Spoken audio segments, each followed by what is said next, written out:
Hello, dear listeners, and welcome to a new episode of our Letter to Vox podcast. Today, we are diving into a text that, when it came out in 1774, didn't just sell copies. It fundamentally changed the cultural landscape of Europe. It really did. We're talking about a novel that was so immediate, so emotionally raw, that it started a firestorm, a literal wave of social imitation, fashion trends, and tragically a very real, measurable spike in copycat suicides.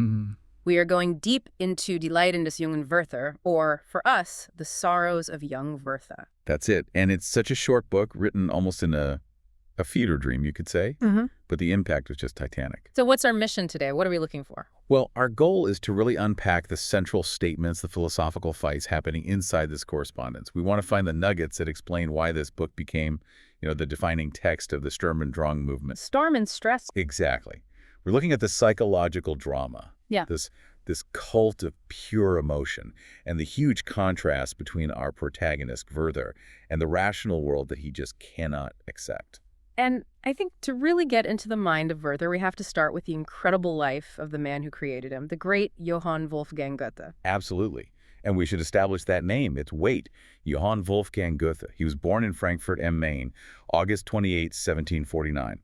And he was born into the highest level of the wealthy, distinguished middle class. The bourgeoisie. Right. His family background was one of, let's say, perfect civic order and importance. His father was a doctor of law and an imperial counselor. So he was set up from the start for a very conventional, successful life. He and his sister, Cornelia, they got this huge formal education from private tutors. He was being groomed for the top of German society. Precisely. And following his father's wishes, who was known to be pretty severe, a bit pedantic, Johann Wolfgang Goethe went off to study law, first in Leipzig, then in Strasbourg. And he did it, right. He got his doctorate. He did. He even practiced law for a bit in a place called Wetzlar. But that administrative life, the dutiful life his family laid out for him, it was just fundamentally at odds with his real calling. Poetry. Poetry. And that tension between duty and his creative soul. That seems to be the key here. Because when that passion finally erupted, it basically created a whole literary movement. It did, and it happened so fast. Johann Wolfgang Goethe first got national attention in 1773 with his play, Götz von Berlichingen. But the very next year, 1774, The Sorrows of Young Werther made him an instant, massive European celebrity. And those two works are the foundation of Sturm and Drang. They're the foundational documents. This was the movement that championed, emotional experience, individual genius, raw nature, all over the kind of stifling rules of Enlightenment rationalism. What's so amazing to me is the speed. The material says he wrote Werther in just 4 weeks. It reads like a volcano erupting. And that speed tells you everything about the emotional pressure he was under at the time. Werther is deeply autobiographical. Oh, yeah. It was fueled by his own unrequited love for a woman named Charlotte Baff, which happened while he was in Wetzlar. And that was combined with the very real, tragic suicide of a colleague. So she was living this. He was. And what's fascinating is how Goethe himself saw the writing process. He later said that writing Werther was like a self-exorcism. He used the book to process and, I guess, get rid of his own existential crisis. Exactly. He claimed the novel rescued him. It made him feel joyful and free afterward, as if he'd just finished a huge confession. He basically poured all of his own suffering into this fictional character, Werther.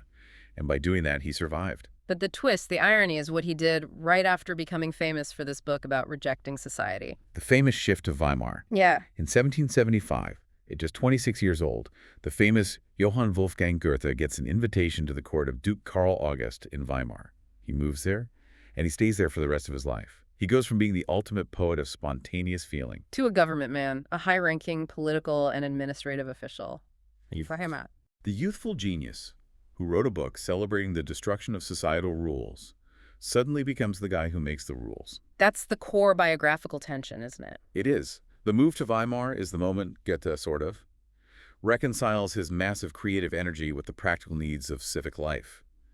But he spent years buried in administrative duties, and it totally choked his poetic output. Which led to another crisis. A deep personal crisis about a decade later. And that's what sparks his famous journey to Italy from 1786 to 88, which sounds less like a vacation and more like a spiritual reboot. Oh, absolutely. It was a self-imposed exile. He was searching for personal renewal, what he called a rebirth. He had to get away from the administrative life that was suffocating his muse. And though he went on to write huge works like Faust, it's really the raw, explosive power of Werther that cemented his legacy first. Yes, it belongs firmly to world literature. So, in a way, if Goethe's real life forced him to choose the path of Albert, the path of order and utility and administration, then Werther represents the path not taken. The raw, sublime, and ultimately self-destructive power of a person that society just can't contain.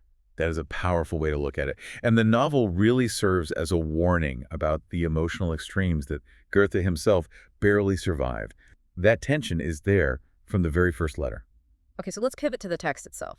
Werther is structured entirely as letters to his friend Wilhelm, and that gives us this incredibly immediate, unfiltered look into his mind as it starts to spiral. The epistolary format is just brilliant for this because there's no narrator. There's no one standing on the outside to give you context or a moral judgment. You're forced right into his head. You're forced into his subjective reality. It's like an 18th century stream of consciousness, really. You experience his highs and his lows right alongside him. And the opening is it's deceptively happy. In the first few letters, May 4th, May 10th, Werther sounds like a man who's been reborn. He's ready to take on the world.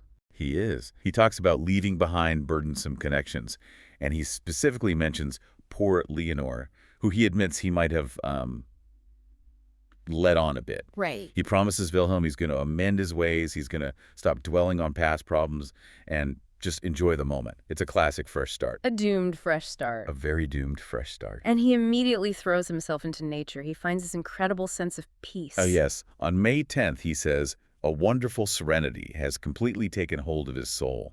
He feels absorbed by the peacefulness of this new place, and he believes it was created specifically for souls like mine. He feels a direct connection to God through nature. A pantheistic connection, almost. He sees the Almighty in the sun, in the valley, in the little creatures on the ground. But this overwhelming feeling, this experience of the sublime, it paralyzes him as an artist, doesn't it? The emotion is too pure for him to actually capture. It creates this fascinating painter's paradox for him. He says his happiness is so complete he cannot draw a single line because the raw experience is too much. He feels his soul is mirroring the infinite God, and any attempt to put that on a canvas would just be a pale, insulting copy. He is overwhelmed by the power of the glory of these phenomena. So this inability to create, even when he's overflowing with feeling, that's the first real crack in his genius. It is. And if he can't capture it externally, he has to possess it internally, which leads him to immediately reject any outside influence. Especially books. It's a very Sturm und Drang idea. He's very clear about it on May 13th. He tells Wilhelm, I beg you for God's sake, keep your books away from me. He doesn't want to be encouraged or led by someone else's wisdom. His heart, he says, enough bursts forth on its own. That's the mission statement right there. Raw, spontaneous feeling is better than any learned rules or structure. The only thing he'll accept is Homer. He calls Homer's work lullabies for his turbulent heart. Why Homer? What's special about Homer? Well, for an 18th century romantic, Homer represented this early, spontaneous human genius. Poetry that came directly from life and action, not from academic rules. Homer validates his desire to live by instinct, to grant his little heart every whim like a sick child. But that intense focus on the self, the rejection of all outside help, it very quickly leads him to existential dread. Very quickly. By May 22nd, his view of the sublime flips into a paralyzing fear of being trapped. He looks at human life and sees that all our active and researching powers are just limited. He calls it treadmill maintenance. Exactly. All the striving, the working, the things Albert represents, it's just to prolong our poor existence, which has no further purpose. It's incredibly bleak. That's a huge shift from feeling connected to God just a couple weeks earlier. Doesn't that suggest that this intense Sturm und Drang worldview is just inherently unstable? That it can't sustain happiness? I think it suggests two things. First, that pure, unmediated feeling is a volatile state. And second, that his inner world, the world he prizes above all else, is actually a prison. He decides that any attempt at consolation is just dreaming resignation.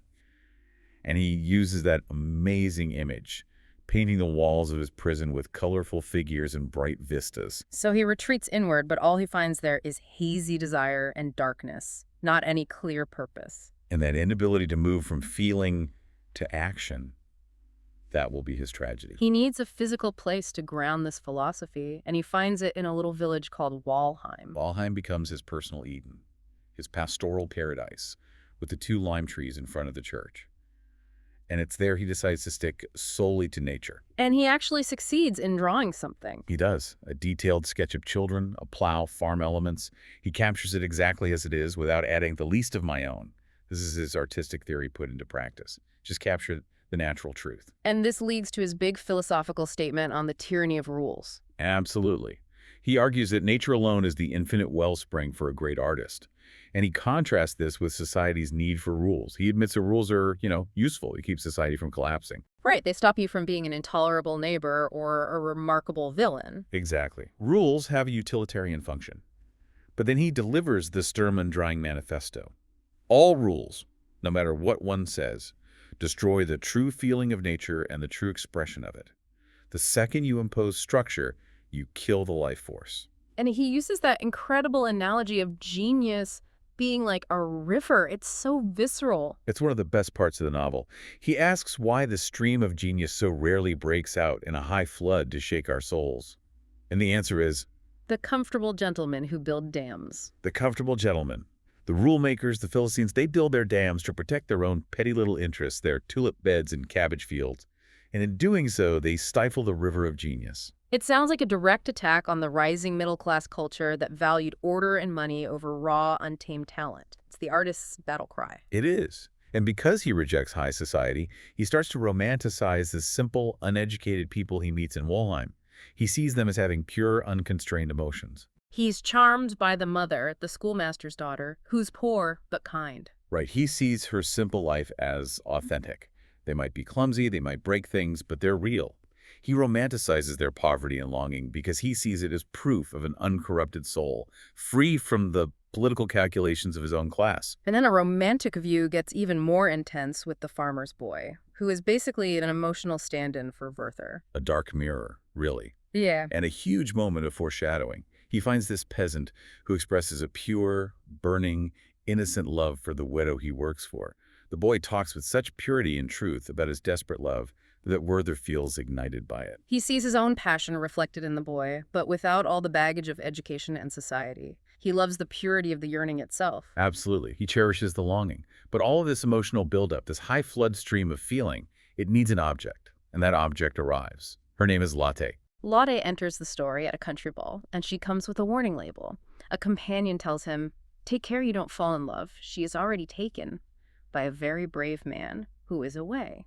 The irony is just laid out right there. He's told the limit before he even meets her. At first, he thinks the warning is quite indifferent. But then he sees Lotte, Charlotte S., and she's immediately this impossible ideal. She's beautiful, charismatic, and she's taking care of her 8 younger siblings. Fulfilling a promise she made on her mother's deathbed, she is the perfect 18th century figure. She's got domestic competence and deep feeling. She's the ideal he can't have. And she illustrates that tension between the domestic world and the emotional one. When they talk about books, she has a very specific preference. She does. She doesn't want dry academic stuff. No. She wants literature that reflects her world again, where events are interesting and heartfelt as my own domestic life. For her, domestic life isn't a cage. It's a source of unspeakable happiness. So she's grounded, she's rational, but she's still capable of deep feeling. Precisely. And the moment that warning becomes real for Werther is brutal, even though he already knew the facts. The difference between knowing and feeling. Exactly. During the dance, he asks, "Who is Albert?" And she tells him he's a brave man to whom I am as good as engaged. And the concrete reality of that social contract just hits him. He gets confused, he stumbles in the dance. His genius is useless against mundane reality. And then the storm scene, the emotional climax of their meeting, it shows that even though she's pragmatic, she shares his capacity for the sublime. Thunderstorm breaks out, Yeah. and the guests panic. It's a moment of chaos, like raw emotion. Right. But Lotte, what does she do? She immediately organizes a parlor game. She channels all that chaotic energy into a harmless, structured activity. She's a manager. But the real connection happens after she's restored order. They go to the window, the rain has stopped, the air is fresh. And Lotte leans on her elbows, looks to the sky, and with tears in her eyes, she says one word. Klopstock. Klopstock. We need to pause there because that one word is so devastating for Werther. What does Klopstock mean in this context? Friedrich Gottlieb Klopstock was a hugely important German poet at the time, famous for his focus on feeling, on nature, on the sublime. His odes were like emotional hymns to God experienced through a powerful storm. So when she says Klopstock, she's not just naming a poet. No, it's shorthand. It's her saying, I feel this chaotic, overwhelming beauty just as intensely as you do, and we share the same language for it. It's a confirmation of their shared soul. And that's it for him. He's lost. He's completely overcome. He kisses her hand. He sees her deification in this glance, this spontaneous, shared, non-rational feeling. It seals his belief that they are destined for each other. And the self-destruction starts immediately. By June 19th, he's totally consumed. The whole world is lost around me. His rational self is gone. He can't tell day from night. His entire life is just about being near the latte. He's moved from admiring the sublime in nature to desperately needing to possess the sublime in a person. And the moment of reckoning arrives on July 30th. Albert is here. The abstract limit is now a person standing in the room. Albert's arrival is the harsh, concrete reality crashing into Werther's fantasy. And Albert isn't a villain. He's an admirable man, good, honest, organized. Werther admits he has to love him. And Albert is so respectful, which almost makes it worse. He doesn't give Werther a reason to hate him. The problem isn't Albert's character, it's Albert's possession. Werther knew she was engaged, but the reality of Albert being the legally sanctioned bridegroom is just unbearable. His joy is gone. So he starts acting erratically. He hangs around saying foolish, confused nonsense when Albert is there, just trying to disrupt the order with his chaotic presence. And all this internal pressure builds to that huge philosophical argument, which starts when Werther borrows Albert's pistols. Right, for his fictional journey, and he provokes Albert by putting an unloaded pistol to his own head. This is the core ideological fight of the whole book. It's feeling versus utility. Werther launches into this passionate defense of the suffering soul. He argues against the common idea that suicide is always cowardice or wickedness. He says motive is everything. He compares this kind of self-destructive passion to a disease. Exactly. He says we sometimes feel pity for a thief or even a murderer if their motive was pure, saving a starving family or righteous anger. He applies that same emotional relativism to suicide. He argues that human nature just has a limit for how much pain it can take, and once you pass that limit, you break. The question is not whether one is weak or strong, but whether he can endure the measure of his suffering. For Werther, suicide isn't a choice. It's an involuntary breakdown. It's like dying from a fatal fever that a passion has caused inside you. He's basically pathologizing his own feelings to justify them. A tragic and very self-serving argument. How does Albert, Mr. Utility, respond? Albert just rejects the whole idea. He calls Werther's view paradox, very paradox. He insists that some actions, like suicide, are just inherently wicked no matter the motive. He can't follow Werther's philosophical leaps. So they talk past each other. Completely. They exist in different universes. Werther speaks the language of the consuming heart. Albert speaks the language of the rule book. And they can't understand each other at all. Don't forget to subscribe and leave a like if you enjoy this podcast. And this failure to communicate, this failure to fit into the ordered world, it's perfectly captured by that devastating story about the chopped down nut trees. It seems like a minor detail at first, but it's a huge metaphor for Werther's entire life. What happens on September 15th? Werther goes back to this peaceful parsonage where he and Lottie had sat under two huge, beautiful nut trees, a place of idyllic memory.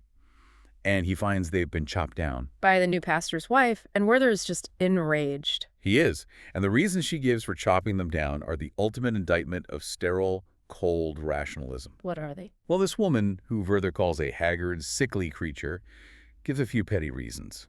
The trees blocked the light, the falling leaves made the courtyard dirty, and, crucially, boys throwing stones for nuts disturbed her nerves while she was studying complex theology. And the specific theologians she's reading, Kennicott, Semler, Michaelis, that's a brilliant detail. Why them? Because those guys were leaders in dry, academic, textual criticism. They were focused on the technical, scholarly version of the Bible, not the spiritual or emotional meaning.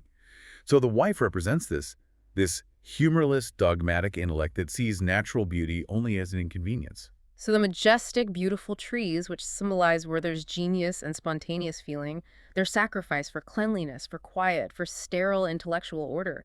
It's Albert's worldview winning. And Werther knows it. This confirms for him that his way of seeing the world is just incompatible with the regulated, utilitarian world of civil society. He's being chopped down, just like the trees. As he starts his final spiral, his attempts to live a normal, productive life just completely fall apart. It starts with what he calls his restless indolence. This is a really key psychological state for him. He's trapped. He can't be idle, but he can't actually do anything either. He has no imagination, no feeling for nature. He's disgusted by books. His energy is tuned only to restlessness. He wishes he was a day laborer, just to have a simple, concrete purpose that didn't rely on his broken inner world. Right. And he realizes that taking a job at the embassy, like Wilhelm suggested, is pointless. He knows his inner restlessness, his Sehnsucht, his dark yearning will just follow him everywhere. He can't escape his own mind. And this internal decay is then perfectly mirrored by his meeting with Heinrich, the mad clerk, the man who went mad for Lotte before he did. This scene is a direct, horrifying prophecy. Werther meets Heinrich in the middle of winter, searching for flowers.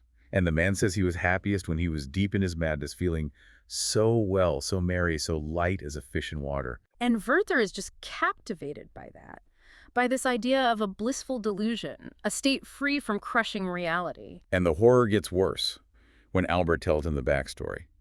Heinrich was a clerk for Lotte's father who went mad because of his own unrequited passion for Lotte. He tried to seize her violently and was fired. This man's fate is Werther's future. But instead of being scared off, Werther envies him. He envies him because Heinrich's madness lets him blame his misery on some external thing, the government not paying him. He doesn't have to face the truth, that the ruin is inside his destroyed heart, in his shattered brain. Werther's own insight is a curse. He basically says man is only happy before he has reason and after he loses it. A terrifying conclusion. And the final confirmation that he can't fit into society comes on March 15th. When his attempt at a professional life ends in total humiliation. He tries. He tries to function in the aristocratic world, attending a high society dinner. But he's just a gifted commoner. He doesn't have a noble title. And his presence offends the titled nobility. His talent means nothing. His rank is everything. The count has to politely kick him out. The company is displeased, I perceive, to see you here. It's the final nail in the coffin. He's politely exiled. He is fundamentally unfit for the constraints of polite society. The world of rules has no place for him. As he spirals toward the end, his whole emotional landscape changes. Homer, the poet of life and action, is replaced by Ossian. That shift to Ossian, the mythical bard of sorrow, mourning spirits, and glorious death, is so symbolic. Werther isn't looking for life anymore. He's looking for a validation for his despair. He feels this horrible, gaping void in his chest, and he believes only Lotte's physical embrace can fill it. He's openly wishing for a noble warrior's death. And the pressure becomes so intense that Lotte, who can sense the danger, is finally forced to draw a line. On December 21st, she finds him alone and tells him, gently but firmly, "You can come on Christmas Eve, but not before." And then she adds the devastating line, "I beg you for my peace of mind, it cannot remain so." And Werther is shattered. But then Lotte tries to rationalize his obsession, which just makes him furious. She tries to use Albert's logic on him. She does. She says, "I fear it is only the impossibility of possessing me that makes this wish so enticing to you." It's a cold, logical observation, and Werther just pulls his hand away, indignant. He calls her observation wise, very wise. Has Albert perhaps made this remark? He sees her using reason as a total betrayal of their shared feeling. But it all climaxes in an embrace, and it's ambiguous. Is it a real memory, a dream, a delusion? The editor inserts this fragment where Werther describes holding her, covering her gently murmuring mouth with infinite kisses. And this moment, whether real or imagined, seals his fate. He interprets it as total confirmation. She's mine. You are mine. Yes, Lotte forever. This feverish sense of spiritual possession makes his physical reality impossible. One of them has to go. His final letter is calm but firm. One of us three must depart, and I will be that one. He admits to having thoughts of murdering Albert or Lotte or himself. It's terrifying. And the means of his death arrives through this devastatingly mundane domestic moment. The request for the pistols is handled with chilling detachment. Werther sends his servant to Albert to borrow them for a planned journey. Albert is busy, annoyed with work. He just turns to Lotte and says casually, "Give him the pistols." But Lotte isn't casual about it. The request hits her like a thunderclap right after their final intense encounter. So she's left alone to be the agent of his death. She takes the weapon from the wall, wipes off the dust, and slowly hands the unfortunate tool to the servant. Without a word, the emotional weight is all on her. And Werther, in his final delusion, interprets this as Lotte's blessing. He's ecstatic. He believes she intended for him to get the means of his death from her hands. He prepares for his death in his symbolic outfit, the blue coat, the yellow vest, reads Ossian, and shoots himself late on December 22nd. And the editor's final note just crashes the whole subjective frenzy back down to cold, hard reality. It's so stark. He shoots himself after 11. He's found the next morning. Albert arrives, but it's too late. He dies at noon. And the final damning detail. No clergyman attended him. The man who rejected all the rules dies exactly as he lived outside the boundaries of order. All right, time for our takeaway summary. Let's pull together why this little novel became such a cultural bomb. I think the central statement of Werther is the terrifying, unstoppable power of unbridled emotion, the core of Sturm and Drang, and its inevitable, crushing fight with social rules. Right. Werther's immense sensitivity, the raw feeling that at first gives him sublime joy, it becomes totally destructive. When those massive inner forces can't find an outlet and they can't possess their object latte, they just turn inward and eat him alive. The source of his happiness becomes the source of his misery. And the whole novel is defined by that clash between Werther and Albert. Werther is emotion, genius, nature, and in the end, death. Albert is reason, order, society, and life. And the sensible man, Albert, is the one left with the trauma of having handed over the weapon. And the book seems to suggest that people who feel with that kind of pure intensity like Werther, or the mad clerk Heinrich, they just aren't built to survive in the measured, transactional, rule-bound world that Albert represents. Their commitment to authenticity is what dooms them. And that brings us to our final provocative thought, which connects this 18th century tragedy right to our modern world. The source material talks about Werther Fever. Men started dressing like him, blue coat, yellow vest, and it triggered the infamous Werther effect, leading to copycat suicides. Werther's whole quest was for a life of raw, authentic, uncommodified feeling. But the second his tragedy was published, it was instantly turned into a trend, a uniform, a commodity for mass consumption.